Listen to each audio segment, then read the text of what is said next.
Okay, so welcome everyone. Hello, welcome to Belmont Neighbors Against Racism. My name is Jackie Rigoni and I will be your facilitator tonight. We actually rotate facilitators each week as a value of shared leadership, and so different weeks will be a different facilitator, and tonight it's me. We ask you to be on mute. If you don't mind, we're recording this session, and so it helps to keep some of the background noise at bay. And we also invite you to stay on camera, and this is a gesture of active listening. This is an important topic, and we invite you to actively listen. We also understand that there are reasons to be off camera, so use your best judgment. For those of you who are joining us for the first time, Belmont Neighbors Against Racism is a self-appointed anti-racist citizen task force working on reimagining public health and safety in Belmont, San Mateo County, and beyond. So we welcome any new attendees. Thank you so much for joining us. At the beginning of each of our meetings, we also invite our members to share their name, their neighborhood, and one anti-racist action they've taken this week. This is a way for us to hold each other accountable, and it can be anything from what you've read or a conversation you've had to something more in the activist zone. So if we invite you all to do that right now, just share in your name, your neighborhood, and one anti-racist action that you've taken this week. You can put that right in the chat. And so while you're doing that, we also invite you in the chat to go ahead and converse. Since you will be on mute, feel free to respond, to comment, to ask questions. We may not be able to necessarily get to all of your questions, but feel free to share information and use that chat box as a way to interact while being on mute.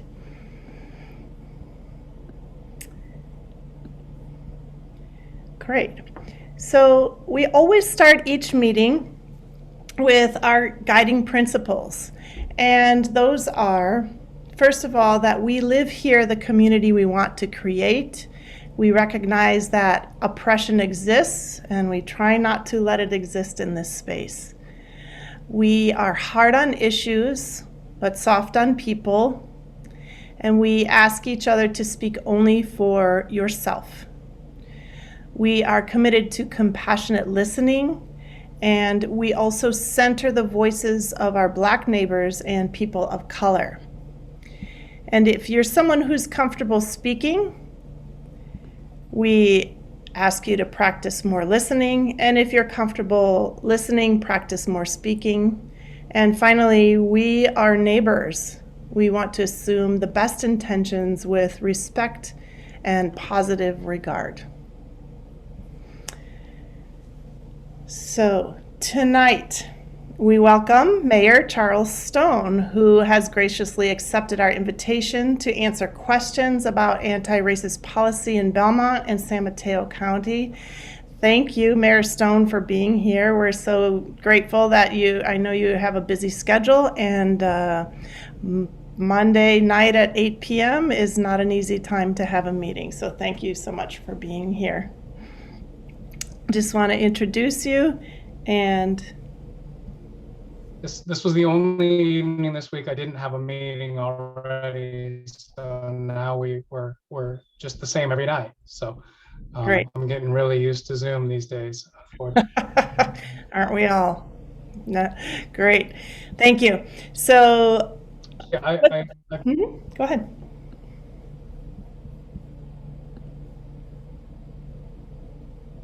Sorry, I thought Debbie was saying something, so I muted myself. I wasn't sure. Oh. Hi, Charles. Glad you're here. Great. No problem. So for those of you who don't know me, my name is Charles Stone. I moved to Belmont in 2004, all the way from San Mateo. I was born in San Francisco, but had only a very short stay there in a hospital, and then came home to be a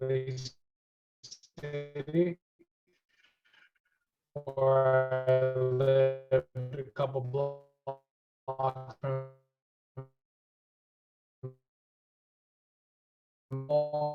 from college. I was the attended Hillsdale High, graduated from there, and then UC San Diego, and then Santa Clara Law School.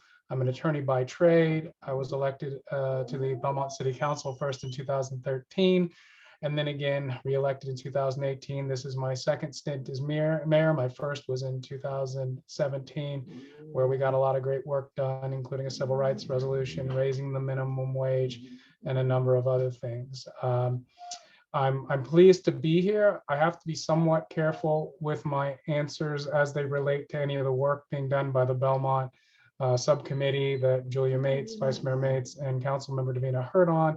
Other than that, I can be a little more forthcoming, and I can certainly share some of my thoughts on that. I just have to be a little bit careful because of the Brown Act on that particular issue. I have two children who are biracial and have been the victims of racism themselves.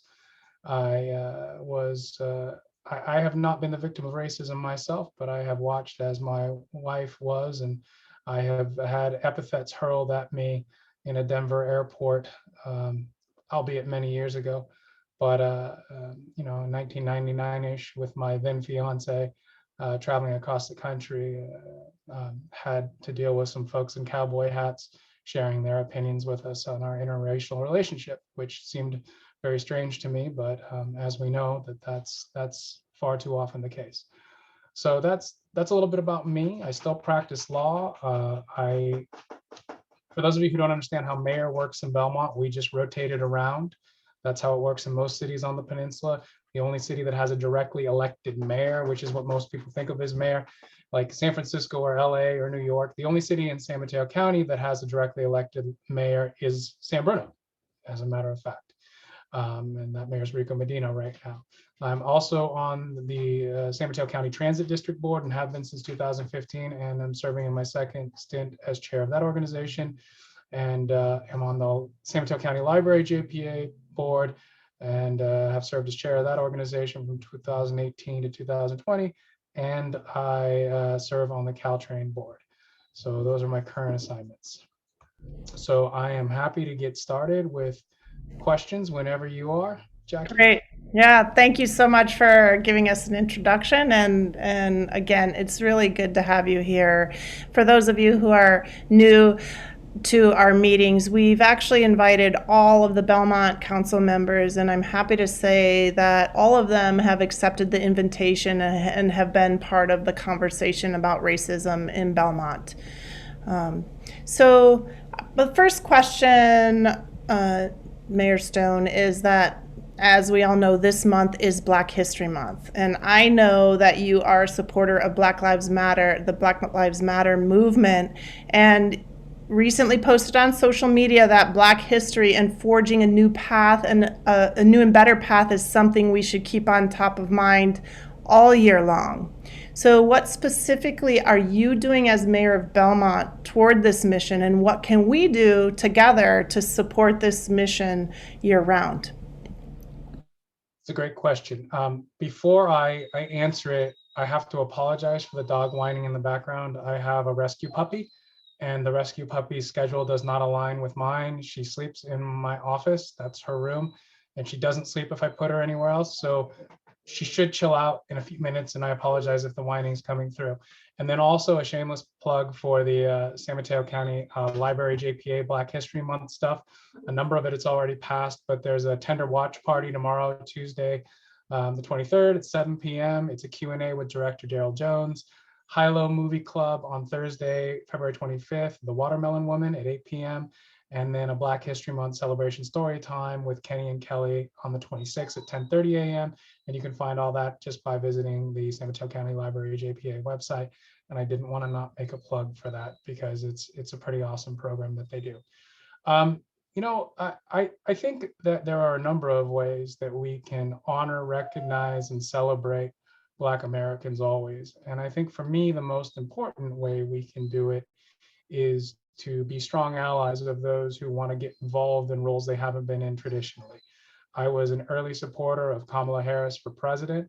That didn't quite work out exactly how I wanted it to, but I'm pretty pleased with how it worked out in the end. I put a lot of money, maybe more than my family would have liked, into that campaign, and a lot of time and energy into it as well. I was, I don't want to take credit for other people's achievements. Davina Hurt is amazing, and she ran for city council. But the reason she ran for city council was because I begged and pleaded with her to get on our planning commission. I had met her during my campaign. She was phenomenal. And I knew that we needed representation from people of color writ large, because let me tell you, at the time, the city council had not any non-white faces on it. And the commissions were pretty lily white as well. Fast forward to today, and we have had the first African-American person and woman serve not only as a council member, but as mayor. We have had the first Asian American woman serve on the council. We have had the first Asian American man serve on the council. We have had the second Asian American woman serve on the council, all since I was elected in 2013. I don't want it to sound like I'm taking credit for that. It's not because of me solely. It was a team effort. But I was very proud to support those people. I've also supported folks like Rahila Posse on the school board, Suwarna Bopali. These are folks who turned a fairly white school board into a very diverse school board.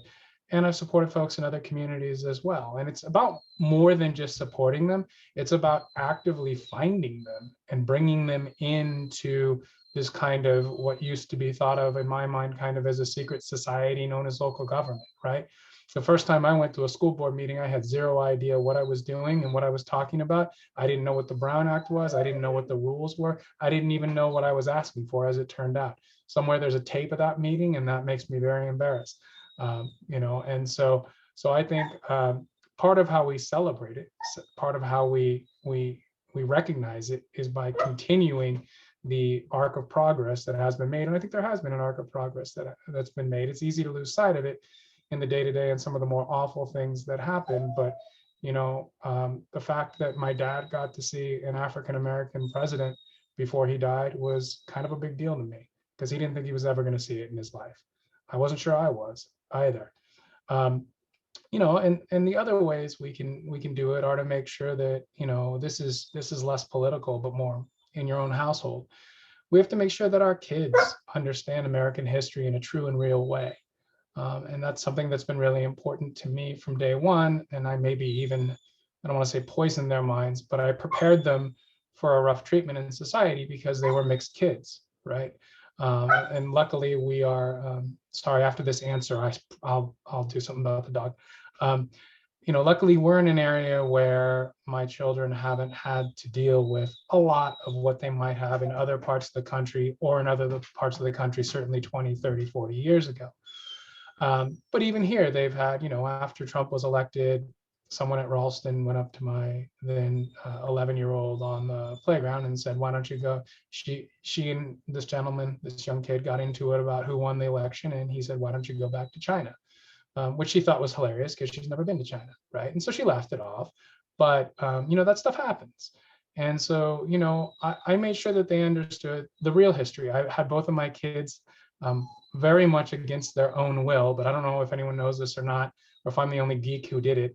I'm sure most of you have heard of Howard Zinn and his history book.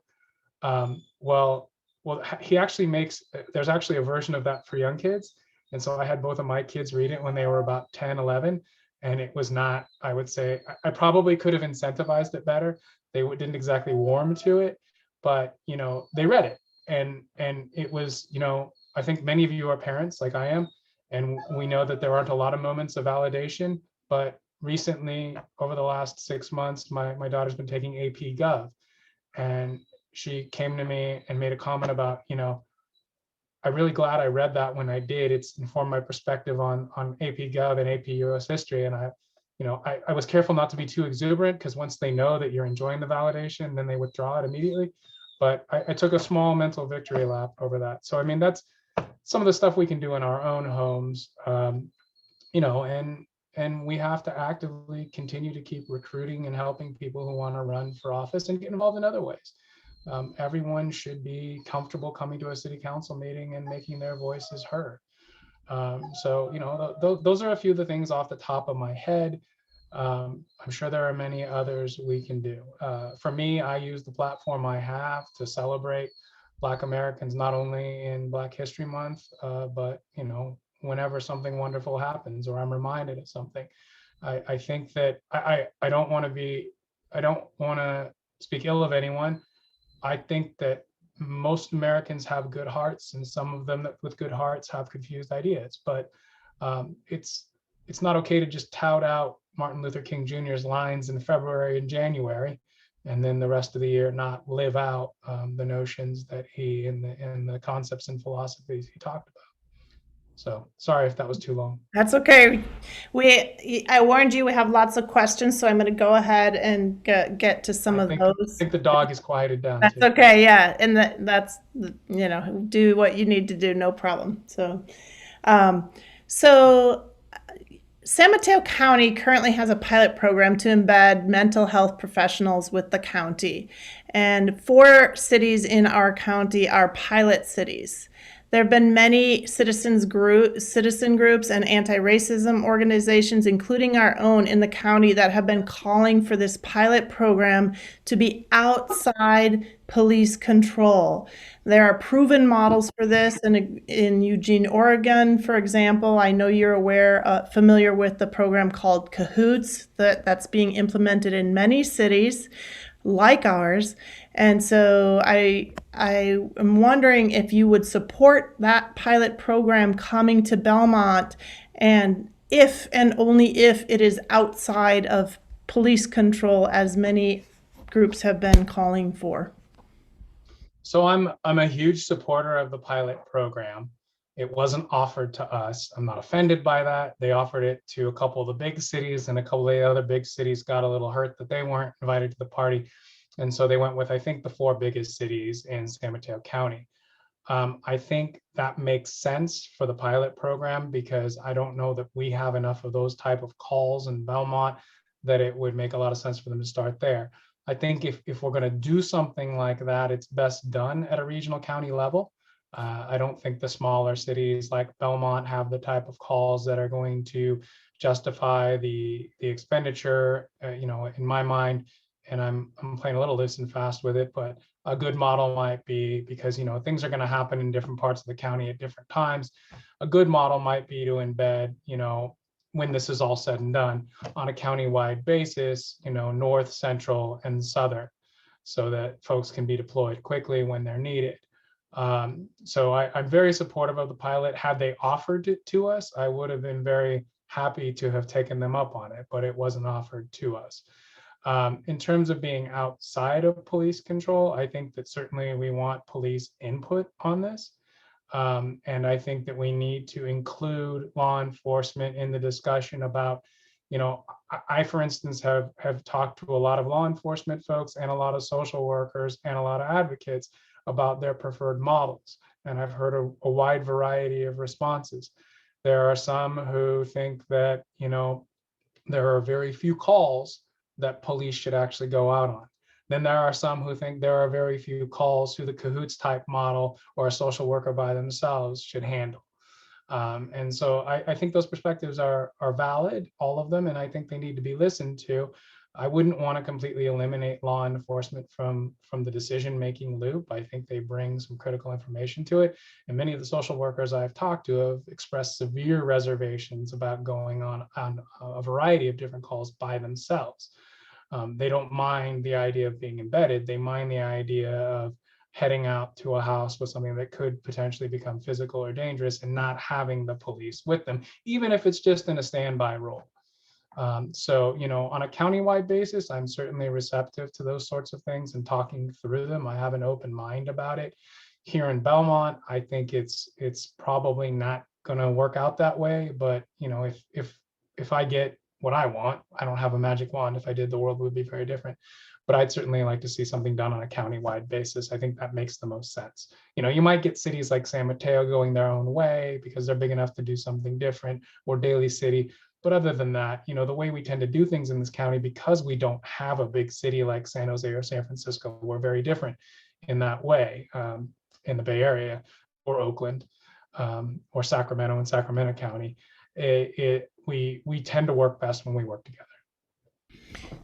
So just for clarity, in the Cahoots program, nobody's asking anybody to go out on their own, and that there's actually many workers in that program who, and actually Debbie can speak more to this, but it is actually incredibly safe and works in conjunction with 911 to send out those calls as appropriate with highly trained 911 workers who know how to assess those situations. And so I think because we have other questions, I want to get to those as well. But what I think I heard you saying is that you're also open to learning more about that and talking to more people who might have alternative opinions. How do you feel about that? I'm not 100% bought into the Cahoots model. I'm not saying the Cahoots model is wrong for San Mateo County. I think we're on the right road, starting to talk about it and trying this pilot program out. And I think that there's definitely room for progress. And by the way, most of the officers I talk to agree. And that's the good news. I'm happy and I'm heartened when I hear that. Agree about what? Agree that there is definitely a space for better handling mental health situations better, and for the type. I mean, they're supportive of the type of pilot program we're doing. And Jackie, you and I talked about this earlier a little bit and have before. I'm just old enough to have come of age when community policing was becoming a thing. And the movement was to push police in this direction of becoming social workers. The occupation, the industry, the unions didn't come and ask and say, hey, we want to be social workers too. They weren't all in love with it. I remember, community policing became the thing and everybody got on board. But when it was first being discussed in the 90s, it wasn't like police were running open arms saying, hey, yeah, we love this model. We want to do this. And so that's an interesting thing to think of. And having some of that separated out from them, I don't think is something that they're opposed to. I've gone on a number of ride-alongs, and in a number of them, I in the beginning, now I know, right? But the first couple of ride-alongs I went on, I was shocked at how much of the job was actually social worker. Right. So actually on that note, Charles, I'm going to just go, we did talk earlier, and just in full disclosure, just so, we wouldn't be springing anything on Charles, that this is a collaborative effort to work with our representatives. This one thing we didn't talk about is that one of the things we've been working on in Belmont Neighbors Against Racism is a city and county resource guide for who to call instead of police, tapping the myriad mental health, domestic violence, and suicide prevention resources, for example, that are here in Belmont and San Mateo County already, to divert unnecessary and, as we all know, potentially lethal calls to police. So would you be willing to collaborate with us on a city resource guide that provides alternatives for people to call instead of police? And would you also help us push that information out on your personal and city platforms? More information is always good, and being proactive with the information instead of reactive is always good. I need to know a little bit more about it. But Awesome. If your question is, would I be open to working with you on trying to get more information out into the public about the resource services that we have available in this county? Heck yeah. There's something that elected officials and some other folks go to once a year, not anymore during COVID times, called the Progress Seminar. And the last one we did in person, which was 2019, there was a panel with a number of law enforcement officials and some other folks, and they talked about a lot of the programs that were going on in San Mateo County, anti-recidivism programs and other things. And I'm an elected official and a lawyer, and I didn't know a lot about them. And so I said, these are great. I'm glad we have them. How can we get the word out about this better? Because I don't think people have I don't think it is penetrated that there are other options and when to call the police. And I'm jumping ahead, but one of the things I like about what the changes that our police department has made already is kind of the focus on what is suspicious behavior when you might want to call the police, and what really isn't suspicious behavior when you might want to call the police. You know, people need to start differentiating between what is an actual emergency when I need to call the police, and what is an occasion when I need to call somebody else. So we will definitely take you up on that, and I think that's an awesome place to move forward down the road. Thank you. Actually, in the immediate future. So thank you so much for your openness to that. Okay, so you're currently running for San Mateo County Supervisor to fill Carol Groom's seat for our district, District 2. On your website, some of your stated priorities are related to equity, like affordable housing near transit. That's awesome. And I know you're actively involved in transit. At the same time, nowhere in your materials do you actually mention racial equity or police reform as a priority.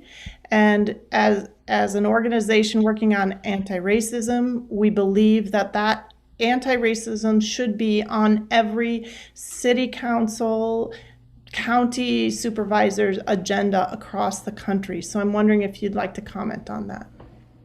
Sure. So the first thing to keep in mind is that my website is nowhere near a completed work.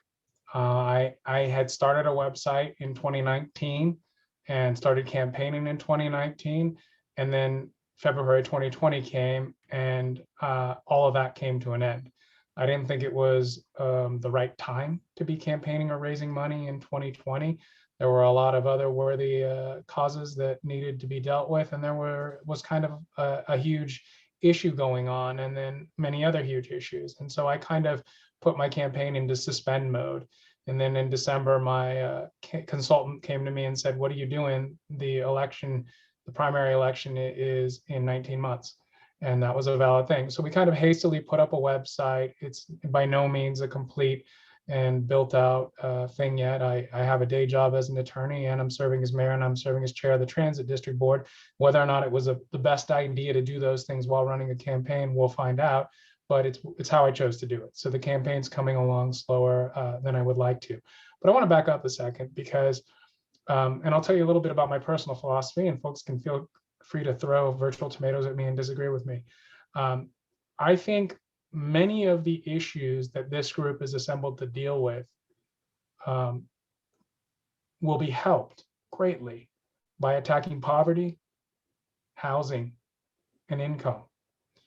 Those are huge issues in the United States that are far overdue for dealing with. And so housing is great. Housing is the answer to a lot. I have staked my political reputation on building affordable housing in a town that was not willing to build any housing prior to 2013. And part of the reason, in my humble opinion, that they were not willing to build housing, and it can easily be documented in message boards and comments made by council members who served before I did, was othering. And the othering really was, we don't want brown people to move here. It's that simple. The population of Belmont in the last census, African American, was 1.6%. I wouldn't be surprised if it's fallen even lower in the next census. Poverty and race are tied together in this country, and it's because we've never had the overdue discussion about reparations and truly addressing intergenerational poverty, which has its stems in slavery and racism. And so I understand what the sort of thing you want to see on websites is, and I agree with a lot of those things. But my priorities have been and will continue to be housing and transportation, because there is little you can do on the equity basis that is more impactful than those things. A homogeneous neighborhood, a homogeneous town, is the enemy of what the United States stands for. I've said that from the dais from day one. I'll continue to say it. Belmont is not diverse enough. How do we make it more diverse? We build a S-ton, excuse my language without actually saying the bad word, of affordable housing on the transit corridor. And we make a vibrant and viable system of public transit that's affordable for all. Those are big things. So I hear you, and the website is a work in progress. It's going to change quite a lot over the next several months, and there will be thoughts on those issues. My support for police reform is clear in my mind. I mean, we were the first city in San Mateo County to appoint a subcommittee to look into these issues. We took them very seriously. I think we're doing a pretty good job in terms of responding to them. And I'm not going to name any cities by name, but there are places where it was handled much differently and much worse and much more slowly. So on the issue of the subcommittee, and I know you're limited in what you can talk about it, what I want to raise though is that as you stated, I can listen. I can listen to anything. I just can't. Okay. Don't tell me anything that any other council member said. Nope. And don't ask me to say anything too much on it, but I can listen to it all. Okay. And this is nothing that you haven't heard in city council meetings that some of our members have attended and that many of us have made public comment on at many of the meetings and in the the public listening forums. So for those of you who don't know, Belmont's currently reviewing its police policy in a subcommittee led by council members Mates and Hurt. And that process involves seeking input from community members, but the actual process has been behind closed doors with only the council members and Belmont Police making decisions on that policy. So my question would be, whether or not you can answer it, I'll let you decide, is would you support more citizen involvement in the process? Would you support something like a Belmont Citizen Racial Justice Advisory Commission to advise the city on anti-racism in Belmont government, policy, zoning, housing, hiring? If it is important to you, can there be citizen access to those kinds of processes? So I think I can answer it in the general and still answer it. I'm a huge fan of the subcommittee model, and I'll explain to you why in general. Prior to 2013, and Warren Lieberman can back me up on this because he was actually around and on the council then, as I like to say, for about 25 years, even though it was really only about 8. But the subcommittee had fallen out of fashion, and it was very much presented in the way you just presented it. The council members said that we're not supportive of housing and other things, said we don't want to do subcommittees because it's not doing the people's business in the light of day. But there's something to be said for a model that allows us to move quickly. And this was an issue on which I think we needed to take some quick action. If you don't use the subcommittee model, you end up with a Brown Act body. Once you have a Brown Act body, there are very different meeting and noticing rules. I have been doing this long enough that I can tell you, once you make something a Brown Act body, progress slows down threefold. Threefold. I'm not talking out of my butt. I can back it up.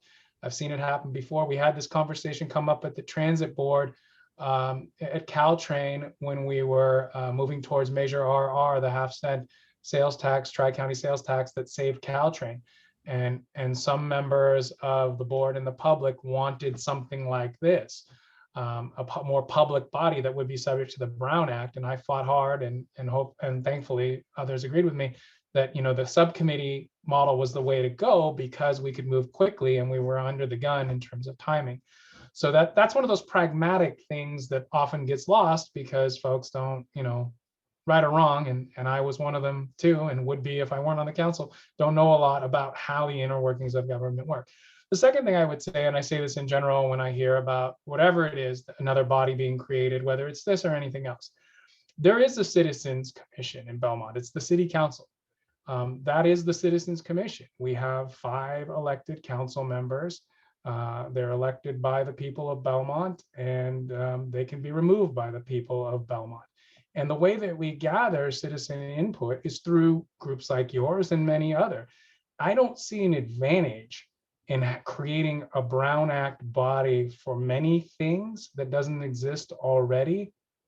It doesn't necessarily make anything cleaner, faster, or better. And it doesn't necessarily ensure any more input than we're getting already. And I will say, I think I can say without breaking any rules that, all we've gotten so far, to my knowledge, because it's a subcommittee of two people, I don't sit in on those meetings, I don't know anything about them, but all that's been done so far is work towards recommendations, and we at the council have gotten updates on those at public meetings in the light of day. That's the way it worked. When we decided to change, or when Eric Reed, who's now deceased unfortunately, and I got elected, and we decided we wanted to make changes to zoning rules to make it easier to build in Belmont, to make it easier to live in Belmont, to make ADUs, accessory dwelling units, easier to build so that there would be a better stock of affordable housing, and to allow families who wanted to expand their homes to stay here instead of having to move elsewhere. We created a subcommittee to do it. And the reason that we did that is because it would have been impossible to tackle the thing we were trying to tackle in any kind of reasonable time if we had to notice the meetings and wait until staff was available, we were available, the entire council was available, however many other people were available. So I don't think it is a lack of transparency in the subcommittee model at all. I mean, and something to remember that's just a fact. I mean, you can not like it, but it's a fact, is that whether there's a subcommittee or not, there is zero stopping a council member from calling staff and saying, I want to talk about this issue. In fact, it happens all the time. I spend far more of my time than I would like to on phone calls and Zooms with staff, getting up to date on what's going on.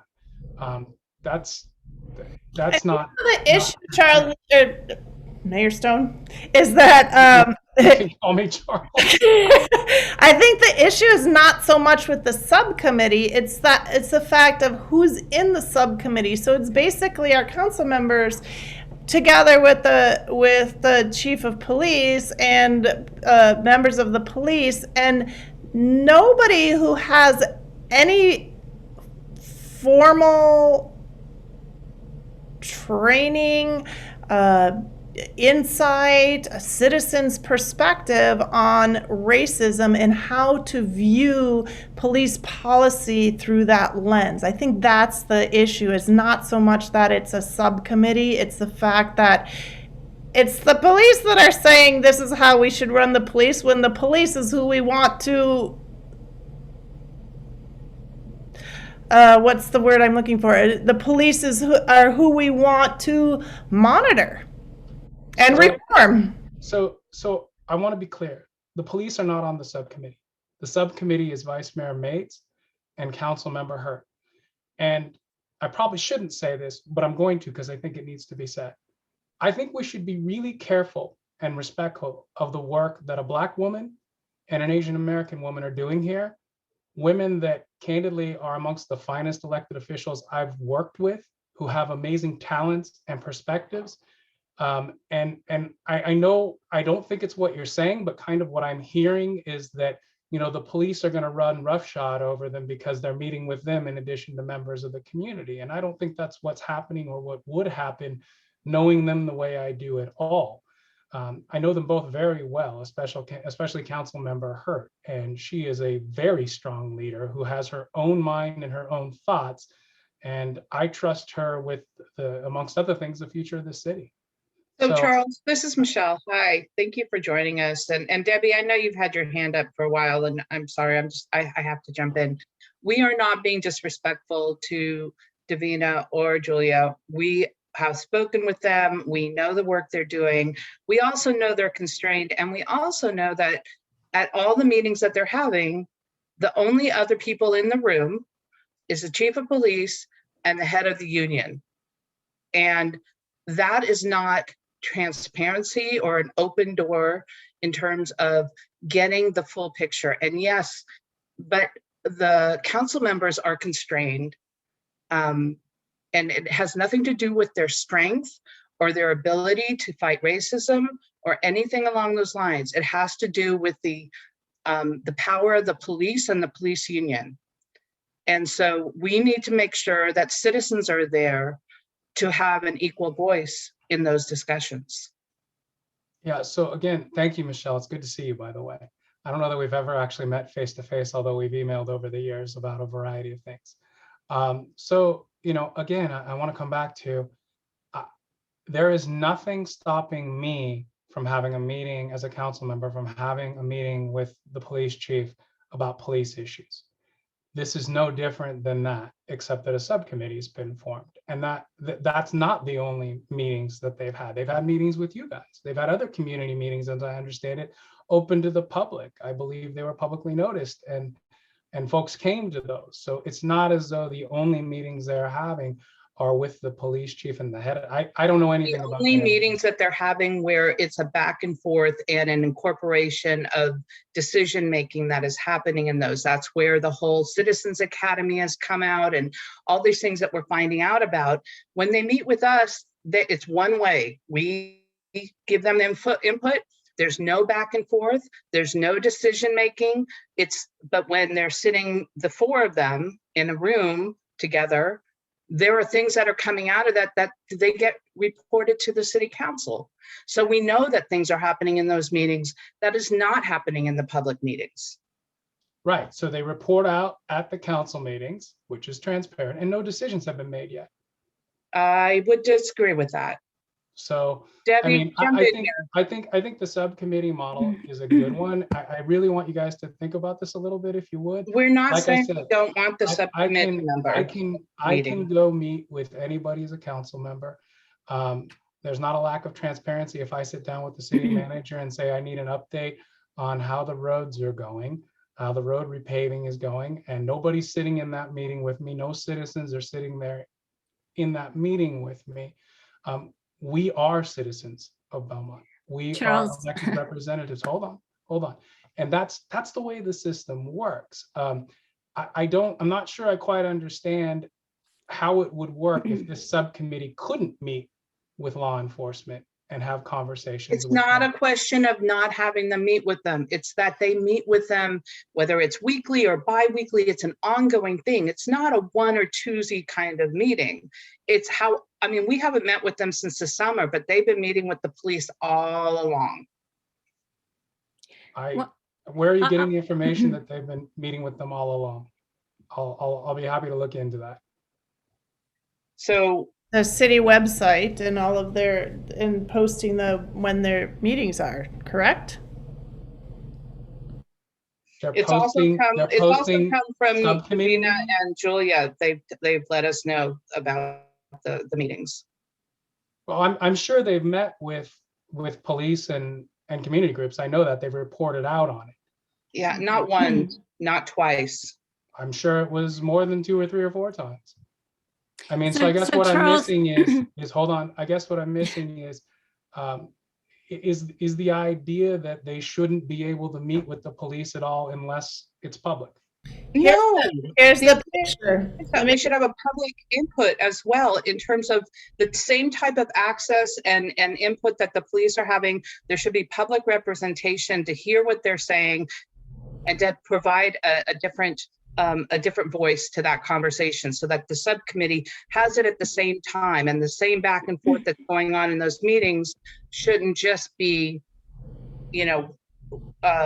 behind the doors and then it gets reported out what the subcommittee decided to take out of it. Here's our understanding of how it works. There are few meetings once every 2 months with YAC, with Belmont Neighbors Against, with various organizations in the city, once or twice.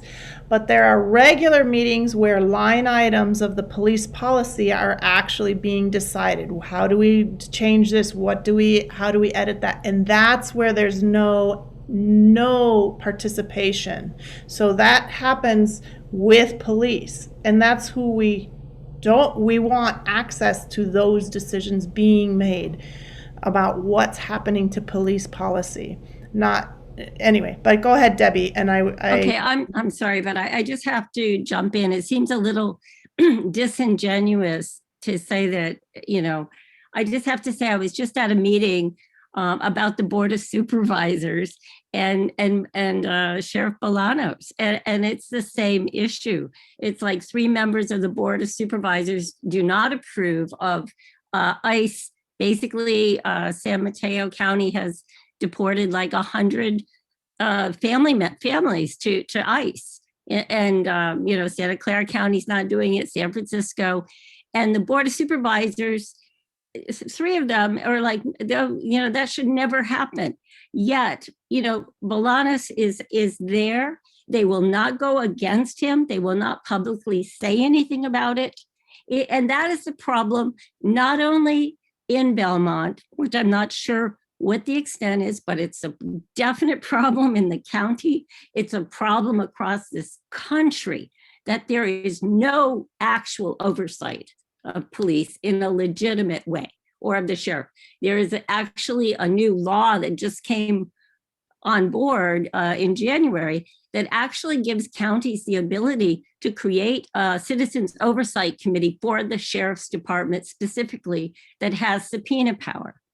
And that's a question, would you support a citizens oversight committee for the sheriff's department in San Mateo County? We've had, there's Chinadu Okobi, there's 2 other taser deaths. There are issues in the county that have not been addressed. And here we are, and there's an opportunity to create something. We could do it by ballot, or we could do it by the Board of Supervisors in the county actually creating an oversight for the sheriff. So I'm saying that this is a large problem. And I'm also saying that the CAHOOTS model, a non-police model for mental health calls, for substance abuse calls, for non-violent calls, is critical. Within the last month in Antioch, same thing happened, exactly that happened to George Floyd. Exactly what happened. And an investigation is being done. An unarmed Black man, the family called for police because of a mental health crisis, unarmed. Police came, they put him in a hold, they actually stepped on his neck, and he died 3 days later. That just happened in Antioch. And you can say, well, this is Belmont, this is different. And I've had emails with the police chief, and he sent me to some right-wing video that's produced by, about how there is no problem with policing in this country. None whatsoever, none. That police are the least racist people in this entire country, and it's all a big misunderstanding. This is Tony. Okay, so let's just, let's just look at facts. And the CAHOOTS model is an amazing model. And there's federal funding. In fact, in the bill that's just getting pushed through right now, there's federal funding for Medicaid dollars to create literally the CAHOOTS model. It's called the CAHOOTS Act. And it was just introduced by Senator Wyden from Oregon. And it was actually, and Feinstein is a co-sponsor. So there is federal money that's coming through. I mean, that's a done deal pretty much. Okay, so there was a lot in there. Yeah. I'm gonna do my best to respond. Okay. But first, I don't know if it's Trina or Trina, and I'm sorry if I'm mispronouncing it, but I see in the chat the transparency comment. Nod your head if I'm getting it right. Is it Trina? Trina. Thank you. So I want to respond to the transparency model again. It is, council members can't make decisions at a subcommittee level. The way that the subcommittee model works is council members come to the council and with recommendations that are then adopted by the council. But I want to back up a level, and it goes to what Debbie just said as well, because the way our system is built, for better or worse, is that the Board of Supervisors at a county level and the council at a council level does not run the law enforcement division of our cities or the county. At the county level, it's the elected sheriff that makes policy, and the elected sheriff is accountable to the voters of San Mateo County. At the individual city level, all through San Mateo County and in most of the country, in places where the police chief or sheriff is not elected, they're hired by the city manager or the mayor's office, depending on whether you have what's known as the strong mayor form of government, which is pretty rare and only in big cities like San Francisco or Los Angeles, or hired by the city manager in most cities. Then the city manager is accountable to the city council. And the chief of police is the model for where policy for the police comes from in most of the state. I'm not passing judgment on it. I'm just saying this is the way it works. So I want to be clear, first of all, on what councils can and can't do. We happen to have a very good police chief, and I would love to see those emails, Debbie, because I have a feeling maybe not everything that you said in them was sent. So send them over to me when you have time. I will forward them to you. Thank you. I appreciate it. So we have a police chief who's actually very open to hearing input, and was supportive of the subcommittee model, and was supportive of making a number of changes. And, you know, I was very proud of the way that our police department, I'm not going to say anything about how any other law enforcement agency may have handled anything in San Mateo County or beyond. I think there were multiple instances across the nation where we saw police doing things during the protests that were horrible and not what we would want. But we had a protest in Belmont, and the police department was the first organization to hear about it for the most part. And they actually contacted the organizer, who didn't have a plan, and said, would you like us to shut down Ralston for you so that you can march on Ralston? And then when she showed up, the organizer showed up and didn't have a megaphone. They got her a megaphone so that she could address the people that were there. And then people marched down Ralston peaceably. And the police department had arranged for amplification devices in Twin Pine Meadows so that folks could be heard, because they didn't have any amplification devices. And the police chief, I watched as he met with the organizer and said, we are happy to be as involved in this march and protest as you would like. If you need us to take a knee, we'll take a knee. What would you like from us? And she said, respectfully, we'd like it if you would keep your distance. And he did that. I'm not sure if folks realize how rare that is, but it's pretty rare. So there are some pretty extraordinary things happening here that don't necessarily happen in other places. So first off, there are no decisions being made at a subcommittee level. That's not a thing. It's illegal for a subcommittee to make a decision. They can't. What they can do is come back to the council and make recommendations for the council, which the council can then act on. And again, that's not just with this issue, that's with all the subcommittee model writ large. Debbie had a lot in there. ICE was mentioned. I think that ICE has become an abhorrent agency filled with horrible individuals. And one of my biggest hopes, now that we finally have a functioning human being with compassion and rationality in the White House, is that that's going to change very, very soon. I'd love to see those statistics, Debbie. I did a little research today over the last year that I could get was September of 2019 through September of 2020.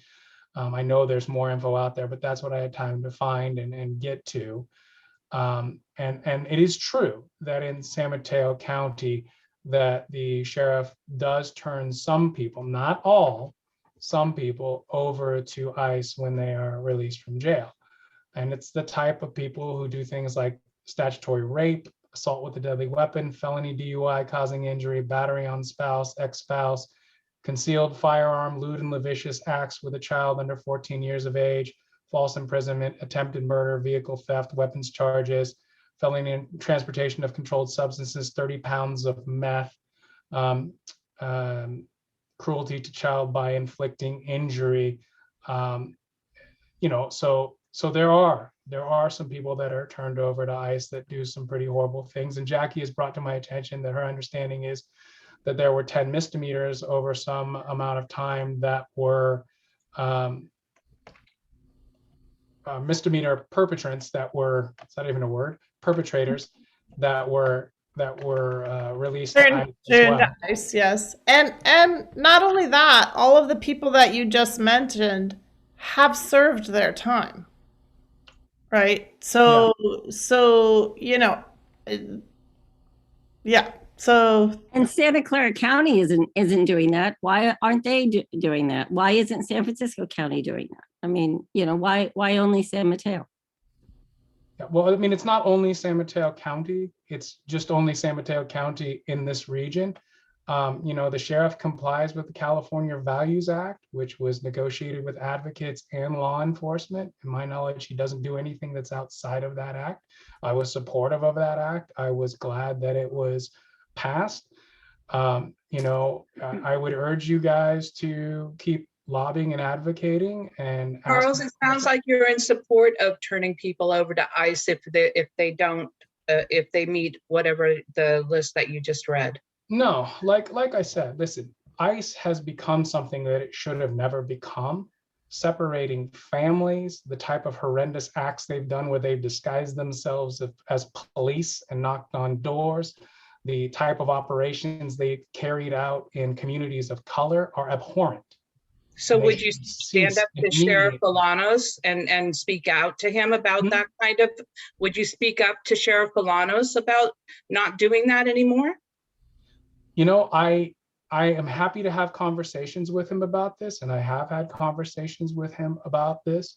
One of the things he has pointed out is that oftentimes these are people who have, like, several of the misdemeanors I think that I found out about.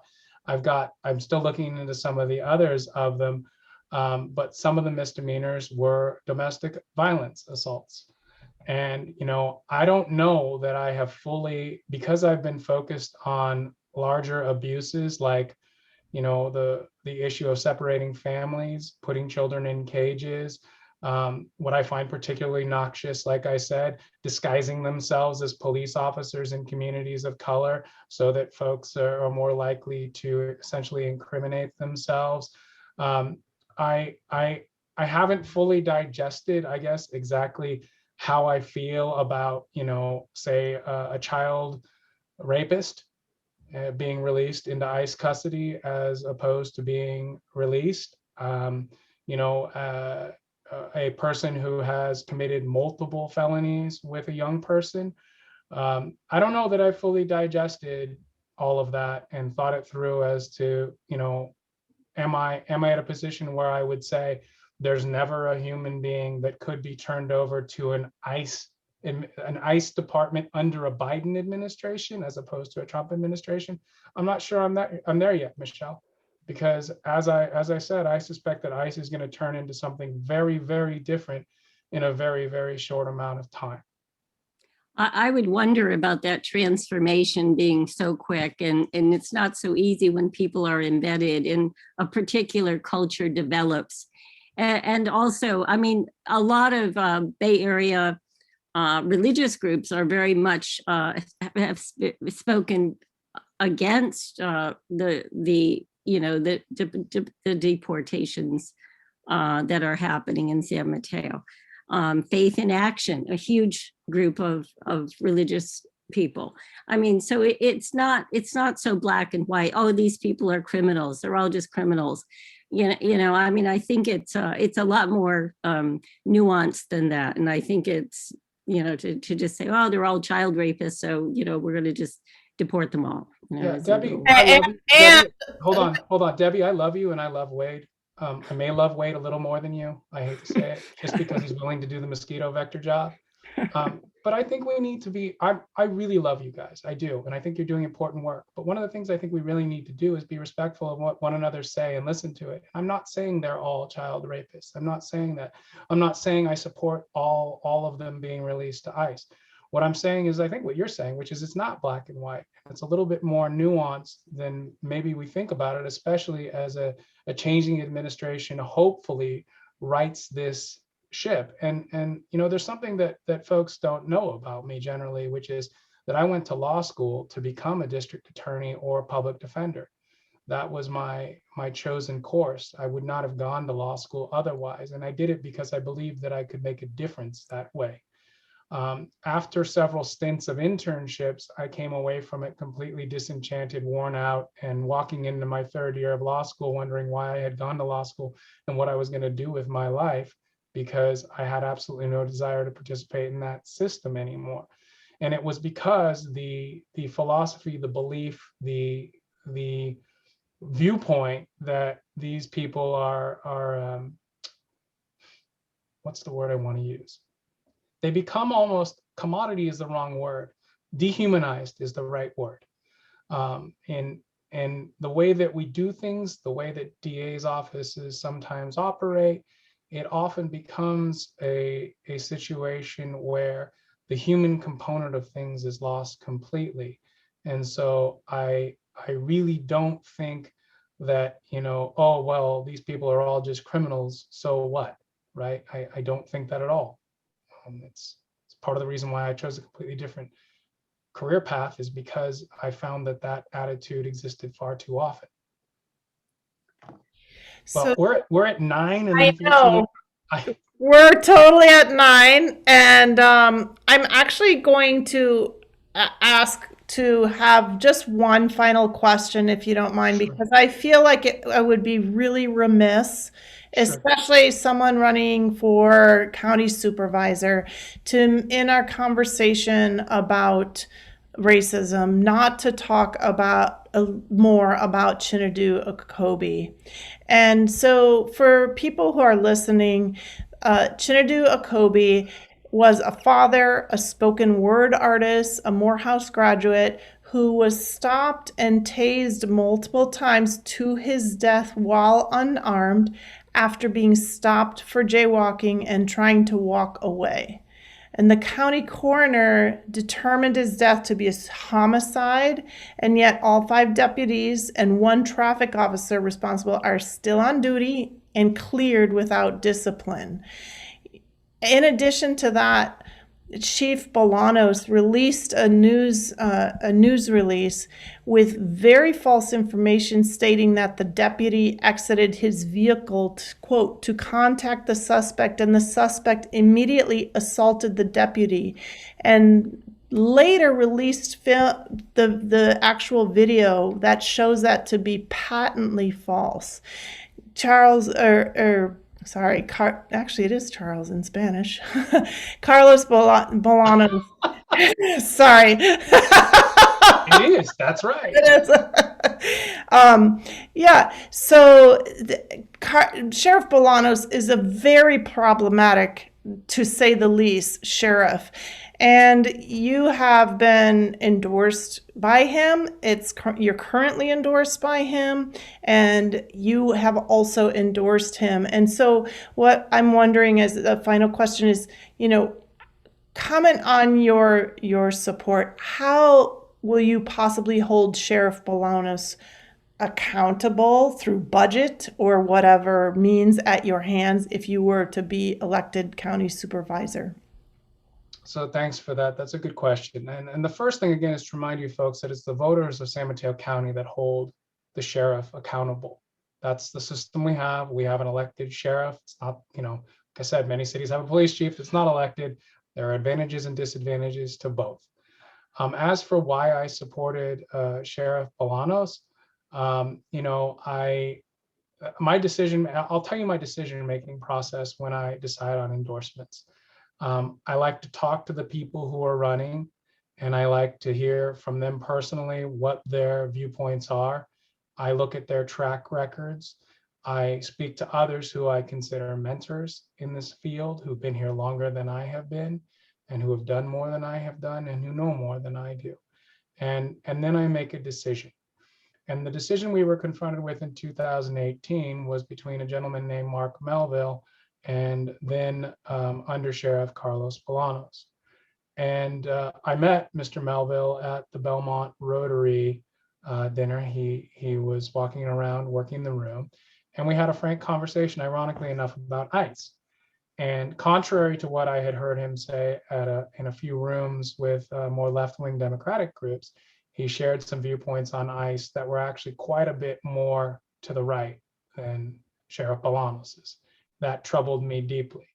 The fact that he had never run anything anywhere near the size and scope of the sheriff's office, which has a $250 million budget and oversees 800 employees, was troubling to me as well.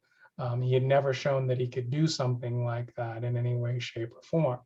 And so after my interviews with both, I believe that, supporting a Democrat who was the first person of color who had a viable shot at becoming the sheriff of San Mateo County and did, and who shared the endorsement of folks like Kevin Mullen, Jerry Hill, all 5 of the Board of Supervisors, including Carol Groom, Alicia Aguirre from Redwood City, Shelley Mazer, Giselle Hale, Kirsten Keith, and a litany of other leaders, was the right choice, because this wasn't and it never is in any of these decisions, it wasn't a, I'm going to build my perfect candidate for this office.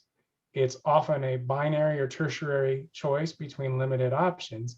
And between the 2 options we were presented with, to me, it was very clear who the better option to run the Sheriff's Department was. Thank you very much. And Charles, this is Trina, Pat again. I would just like to make a request of you. I'm sure you will do many meetings like this in the future. You'll likely come back here to this group at some point in the future. I would really appreciate if you would really listen to what it is we're asking for. You spent a lot of time tonight talking about government and how it works. And we all know how government works. We are in this time where we have the ability to do something different and do something special and to really create a world that works for all of us.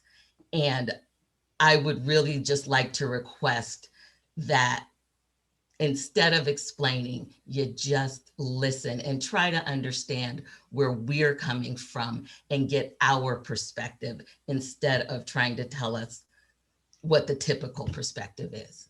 But I do thank you for coming, and I do thank you for your time.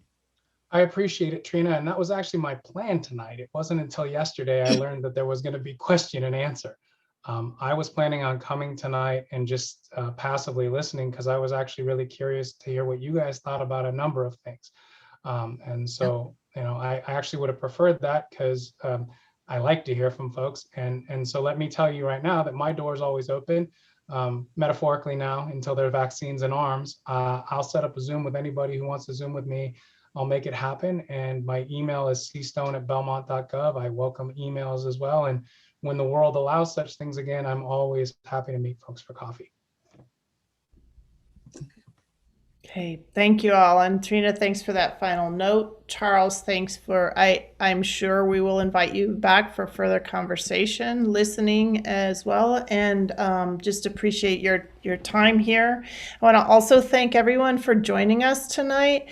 And we really welcome and encourage all Belmont residents to join us each week via Zoom to continue this necessary anti-racism work here in Belmont. We alternate our organizing meetings between Monday and Wednesday evenings in order to fit the needs of various schedules. And we frequently include anti-racism action. So it's not always talking. We actually come together and do work that affect, whether it be letter writing or planning. So you can express interest in joining us by looking for Neighbors Against Racism on Nextdoor, or emailing Nancy, who's here tonight, and I will put her email into the chat. And with that, I will say thank you all for being here, and thank you for letting Charles know, our mayor, and all of our council members know how important this topic is to all of us and how much we want to continue to participate in making things better for all of us, since we are all affected by racism, no matter what race we are. So thank you, and have a good evening. Thank you. Thanks, Jackie. Thanks, Charles. Thank you, everybody.